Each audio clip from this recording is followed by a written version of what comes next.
Grafton Monster. The Grafton Monster, also known as the Beast of Grafton, is a large humanoid cryptid that's said to stalk the forests outside the town of Grafton, West Virginia, a former railroad boomtown located in the United States. It was originally founded in 1964 by Robert Cockrell, who worked as a reporter for the Grafton Sentinel. According to Cockrell, the monster was huge, had no visible head, and had slick, seal-like skin. His account was dismissed by the editors at his work, but news of the monster soon gained popularity throughout West Virginia, leading to large search parties aimed at finding the creature. Today, the monster is still a popular cryptid in the area, and Grafton is a tourist stop for cryptid enthusiasts. The monster is claimed to be a large, humanoid bipedal creature with no visible head and covered in slick, white, seal-like skin.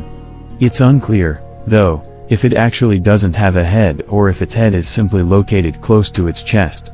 In an article by the Grafton Sentinel published on June 18, 1964, an anonymous teenager claimed the creature was 9 feet tall and about 4 feet wide.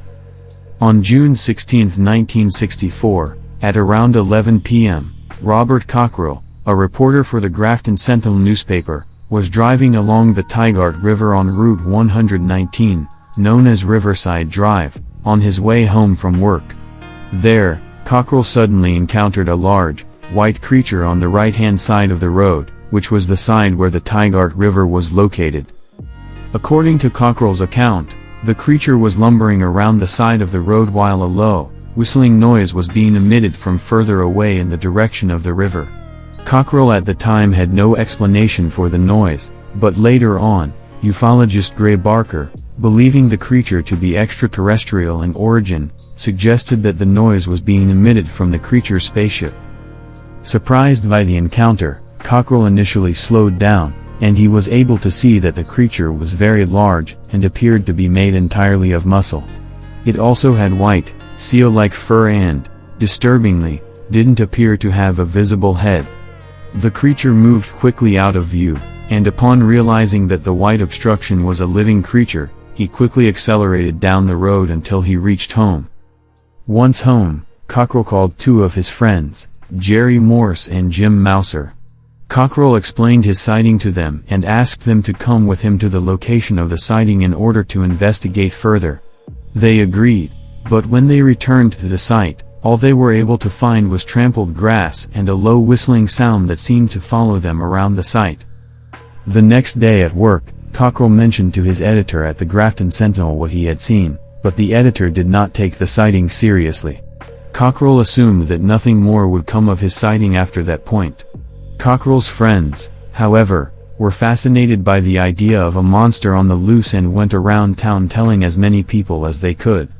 In a very short time, monster hunting parties formed, predominantly made up of local teens armed with baseball bats or whatever they could find. These roving groups of teens scoured Riverside Drive, near where Cockrell had initially seen the creature, and soon new sightings were being reported.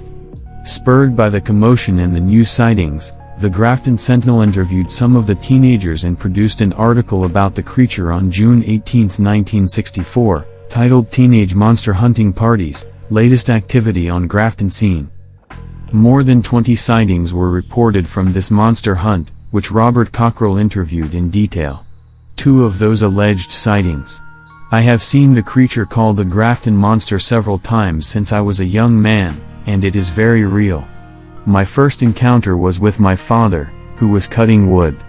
We had finished and were loading the truck when our 2 dogs started barking. We stood there and listened. Something was walking, getting closer. My dad told me to get the gun from the cab. He carried a double-barreled 10-gauge with .00 buckshot. Whatever it was, it had picked up its pace and continued toward us.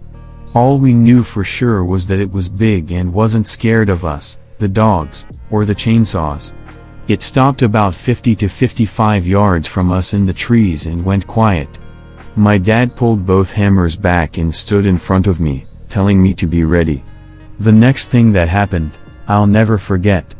It stepped out, looked at us, took 3 strides in our direction, turned, and walked back into the tree line. That was my first sighting of the beast, and I'll never forget it. My second encounter was about 2 months later, at night, while fishing alone. I spotted him on the opposite bank, and I got the hell out of the area. I saw the monster near the river early in the morning. It saw me and instantly froze. It did not move.